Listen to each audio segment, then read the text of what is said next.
Hello students, class 11th chapter number 6 तीन वर्ग 3 orders.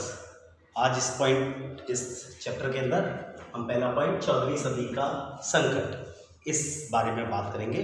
तो 14वीं सदी का संकट क्या था, पहला पॉइंट हम इसके बारे में बात करते हैं। जो आर्थिक विस्तार हुआ था उसमें यूरोप का जो विस्तार था वो थोड़ा थोड़ा धीमा होता चला गया। दूसरा पॉइंट, जो तेज ग्रीष्म ऋतु थी यानी गर्मी बहुत ज़्यादा थी, अब वो गर्मी ना ठंडी ग्रीष्म ऋतु में बदलती चली गई। यानी रही तो ग्रीष्म ऋतु ही, लेकिन वो ठंडी हो गई थोड़ा। तो इस वजह से ये बदलाव आना शुरू हुआ। और क्या हुआ, खेती के जो पैदावार होती थी उसके जो मौसम थे वो अब थोड़ा छोटे होने लगे, छोटे मौसम हुए। यानी जो 4 महीने का मौसम होता था वो 3 महीने का या 2.5 महीने का ही होने लगा। और क्या हुआ, जो ऊंची भूमि थी उस ऊंची भूमि पर जो खेती हुआ करती थी, जो फसल थी, वो उगाना अब बहुत मुश्किल होने लगा। और तूफान और जो बाढ़ थी उससे जो है नुकसान होना शुरू हुआ। साथ ही साथ उचित भू जो संरक्षण था उसका भी अभाव होने लगा। तो ये कुछ तरीके थे। साथ ही साथ चरागाहों की कमी होने लगी। तो जब चरागाहों की कमी होगी तो क्या होगा, उसकी कमी से जो पशु थे उनकी जो संख्या थी वो भी धीरे धीरे अब कम होने लगी। जनसंख्या क्या होने लगी, घटने लगी। जनसंख्या गलत कह गया मैं आपसे। जनसंख्या जो थी वो बढ़ने लगी। तो जनसंख्या जब बढ़ने लगी तो उसकी वजह से जो संसाधन थे वो घटने लगे, क्योंकि खेती कम हुई। तो खेती कम हुई तो संसाधन जो है वो घट गए और जनसंख्या बढ़ गई। तो इस तरीके से हुआ। और क्या हुआ, अकाल पड़ने लगा। 1315 से लेकर 1317 के बीच में कई बार अकाल पड़ा और इस बीच बहुत अकाल पड़ने शुरू हुए और धीरे धीरे पशुओं की मौत होने लगी। 1320 में बहुत ज़्यादा जानवरों की, पशुओं की मौत हुई। ऑस्ट्रिया और जो सर्बिया जो देश हैं, जो जगह थी, वहाँ पर चांदी का जो उत्पादन था वो धीरे धीरे कम होने लगा। और इससे जो धातु की जो मुद्रा थी उसमें भी गिरावट शुरू हुई, क्योंकि मुद्रा बनती थी उस समय धातुओं की, सोने चांदी की, जो भी उसमें गिरावट होने लगी। तो क्या होने लगा, मिलावट से मुद्रा बनाई जाने लगी, मिलावट की मुद्रा बनाई जाने लगी। व्यापार बढ़ने लगा। व्यापार बढ़ने लगा तो उसके कारण दूर दूर देशों से यूरोप में धीरे धीरे लोग आने लगे और यहाँ आकर रहना शुरू कर दिया उन्होंने। इसके अलावा जो जहाज आया करते थे उन जहाज़ों में चूहे आ जाया करते थे। तो चूहे आने लगे तो चूहों से क्या हो गया, संक्रमण फैलने लगा। चूहों के संक्रमण फैलने से क्या हो गया, एक नई बीमारी आई और वो आई प्लेग की बीमारी। प्लेग धीरे धीरे बढ़ने लगा और प्लेग के बढ़ जाने से लोग बीमार होने लगे। 1347 से लेकर 1350 में महामारी धीरे धीरे फैलने लगी। जैसे जैसे ये महामारी फैली तो क्या हुआ, लोगों की मौत होने लगी। लगभग 20% से लेकर 40% लोगों की मौत हुई। व्यापार केंद्र के कारण नगर जो है वो सबसे ज़्यादा प्रभावित हुए इन सब चीज़ों से।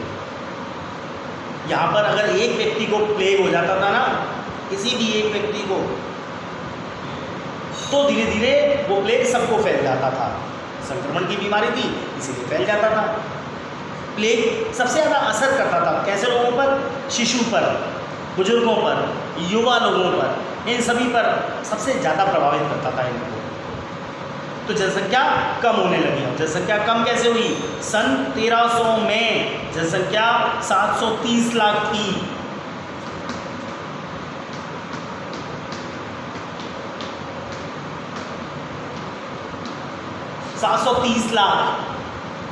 और 1400 तक आते आते ये जनसंख्या सिर्फ कितनी रह गई, 450 लाख रह गई।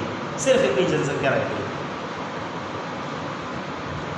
सामाजिक विस्थापन होने लगा। लोग एक स्थान से दूसरे स्थान की तरफ जाने लगे। ये है सामाजिक विस्थापन, जाने लगे, चेंज होने लगा सिस्टम। मजदूरों की संख्या में कमी आने लगी।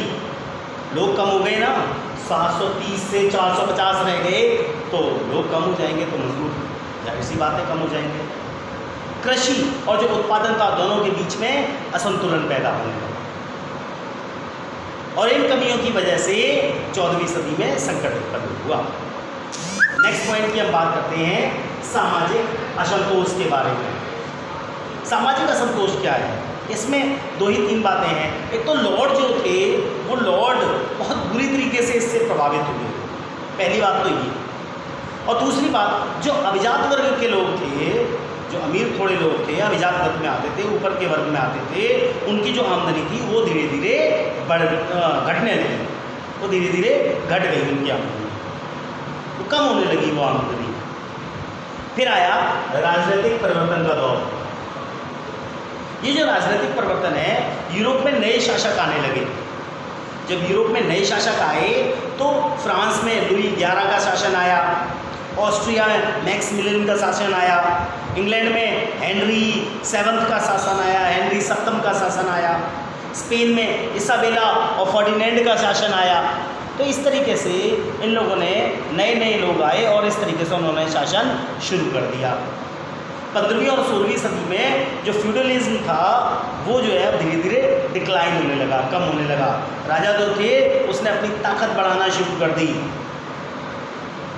शासक जो थे उन शासकों में सामंतों से अपनी सेना के लिए कर लेना बंद कर दिया। शासकों ने सामंतों से कर लेना ही बंद कर दिया और उसके स्थान पर क्या किया, उसके स्थान पर उन्होंने बंदूकों और जो बड़ी तोप होती है ना, उससे सजी हुई सेनाएं बनाना शुरू कर दिया। वैसी सेना बनाई जाने लगी जिसमें तोपें हुआ करती थी और बंदूकें हुआ करती थी।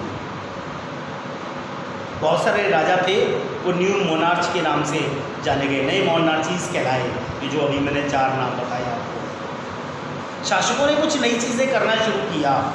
पहला, उन्होंने सेनाएं रखी बड़ी बड़ी। दूसरा, सीमाओं की रक्षा का उन्होंने विस्तार करना शुरू किया। तीसरा, जो राष्ट्रीय कर उन्होंने लगाने शुरू कर दिए। चौथा, स्पेन और जो पुर्तगाल है ना, उसने समुद्री सीमाओं का विस्तार करना शुरू कर दिया। इस तरीके से इंग्लैंड में विद्रोह होना शुरू हो गए। 1497 में विद्रोह हुआ, 1536 में विद्रोह हुआ, 1547 में विद्रोह हुआ, 1549 में विद्रोह हुआ, 1553 में भी विद्रोह हुआ। इतने विद्रोह हो गए, 5 विद्रोह हुए। फ्रांस में लुई जो 11 था उसको ड्यूक और राजकुमारों के विरुद्ध एक बहुत लंबा संघर्ष करना पड़ा। इस लंबे संघर्ष के कारण ही उसे जो है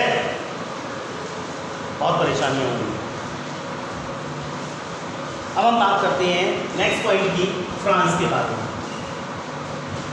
फ्रांस जो था ना, 1614 में वहाँ पे एक नया राजा बना, लुई 13वां, लुई 13। बालक था, छोटा था। उसके शासन में फ्रांस की जो परामर्शदात्री जो सभा होती है, जो परामर्श देती है, उस सभा जिसे एस्टेट जनरल कहा जाता है, ये आपने 10th में भी पढ़ रखा है।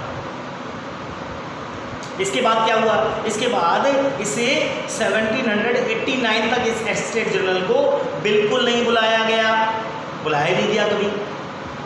क्यों नहीं बुलाया गया? क्योंकि जो राजा था वो तीनों वर्गों के साथ, जो 3 वर्ग थे, first estate, second estate, third estate, तीनों वर्गों के साथ अपनी शक्ति बांटना नहीं चाहता था, साझा नहीं करना चाहता था।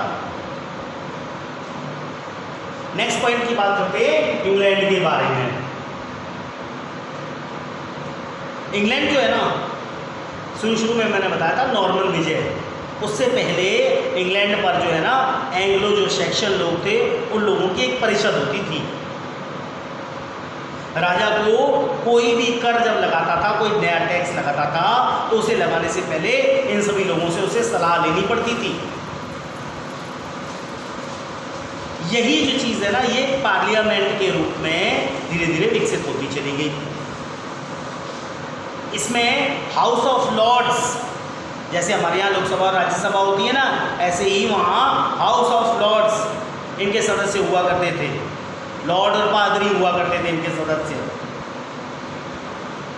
वे हाउस ऑफ कॉमन्स, कॉमन्स जो नगरों से और ग्रामीण क्षेत्रों का प्रतिनिधित्व करते थे, ये दोनों लोग इसके अंदर शामिल थे हाउस ऑफ कॉमन्स में। ये इकट्ठा हुए, इसके रूप में विकसित हुई, पार्लियामेंट के रूप में बनती चली गई है। राजा जो था चार्ल्स प्रथम, जो 1629 से लेकर 1640 के मध्य में जिसने शासन किया था, उसने पार्लियामेंट को बिना बुलाए 11 साल तक लगातार शासन किया। पार्लियामेंट को उसने एक बार भी नहीं बुलाया। पार्लियामेंट जो थी उसका एक नया वर्ग चार्ल्स के विरुद्ध हो गया। चार्ल्स को पकड़ लिया गया, उसे प्राणदंड दिया गया और उसके बाद गणतंत्र की स्थापना हो गई।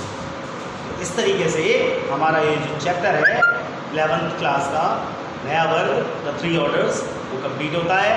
आशा करता हूँ आप लोग बहुत अच्छी तरह से पढ़ रहे होंगे और समझ रहे होंगे। Thank you very much. लगातार इसी तरह वीडियो देखते रहिए और सब्सक्राइब भी करते रहिए। Thank you very much.